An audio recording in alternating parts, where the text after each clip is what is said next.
ഈ ബോർഡിലേക്ക് നോക്കിയാൽ ഒരു കാഴ്ച കാണാം. ഫുട്ബോൾ ഒരു വിനോദമല്ല, ഒരു വികാരമാണ്. ആർക്കാണെന്നല്ലേ? കോഴിക്കോട്ടെ 9-ാം വളപ്പുകാരാണ് ഈ ബോർഡ് ഇവിടെ സ്ഥാപിച്ചിരിക്കുന്നത്.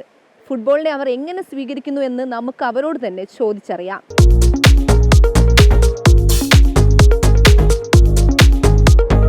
നൈനാംവളപ്പിൻ്റെ ഫുട്ബോൾ പ്രേമം എന്ന് പറഞ്ഞാൽ ഫിഫയുടെയും അന്താരാഷ്ട്ര സമൂഹത്തിൻ്റെയും ശ്രദ്ധ നേടിയ ഒരു കാര്യമാണ്.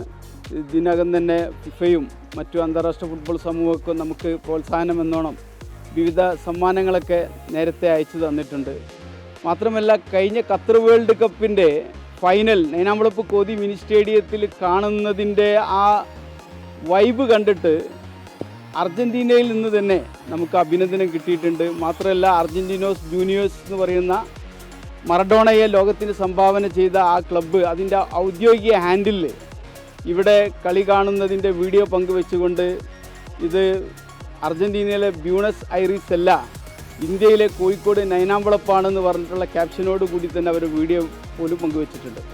നൈനാംവളപ്പിൽ എല്ലാ ടീമുകൾക്കും ആരാധകരുണ്ട്.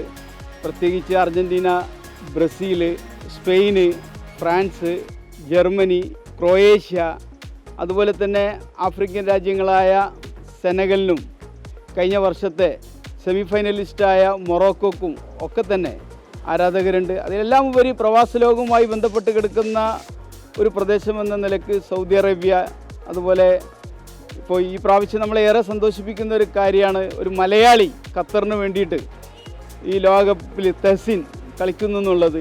ഇന്ത്യക്കാരായ പ്രത്യേകിച്ച് മലയാളികൾക്ക് അഭിമാനിക്കാം. ലോകകപ്പിൽ നേരിട്ട് നമ്മുടെ രാജ്യം പങ്കെടുത്തില്ലെങ്കിലും നമ്മുടെ മലയാളിയായ ഒരു താരം ഈ ലോകകപ്പിൽ കളിക്കുന്നു എന്നുള്ളത് വളരെ സന്തോഷകരമായ ഒരു വാർത്തയാണ്.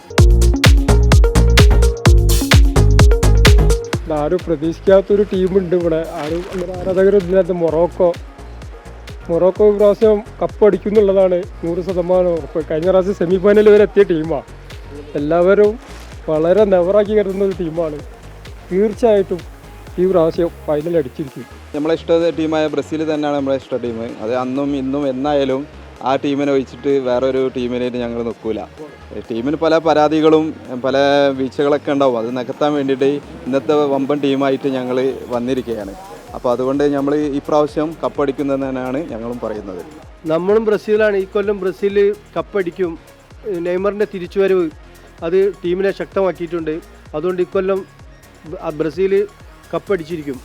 ഇംഗ്ലണ്ട് കുറേ കാലമായിട്ടുള്ളൊരു ടീമാണത് ഇംഗ്ലണ്ട്. അതിൽ മറ്റേ ഫോർവേഡായിട്ട് സാക്കയും മിഡ്ഫീൽഡിൽ മറ്റേ റൈസ് അങ്ങനെയുണ്ട്. കുറച്ച് നല്ല പ്രഗത്ഭ കളിക്കാർ തന്നെ ഉണ്ട്. അതാണ് നമ്മളൊരു പ്രതീക്ഷ ഉള്ളത്. കോഴിക്കോട്ടെ കൊച്ചു ഗ്രാമമായ 9-ാം വളപ്പിലെ ഈ ഫുട്ബോൾ വിശേഷം ലോകം മൊത്തം പ്രശസ്തമാണ്. കപ്പ് ആരടിക്കുമെന്നറിയില്ലെങ്കിലും തങ്ങളെല്ലാവരും ഒരുപോലെ ആവേശത്തിലും പ്രതീക്ഷയിലുമാണെന്ന് 9-ാം വളപ്പുകാർ ഒരുപോലെ പറയുന്നു. ക്യാമറമാൻ സജി തറയിലിനൊപ്പം രേഷ്മ സുരേന്ദ്രൻ, അമൃത ന്യൂസ്, കോഴിക്കോട്.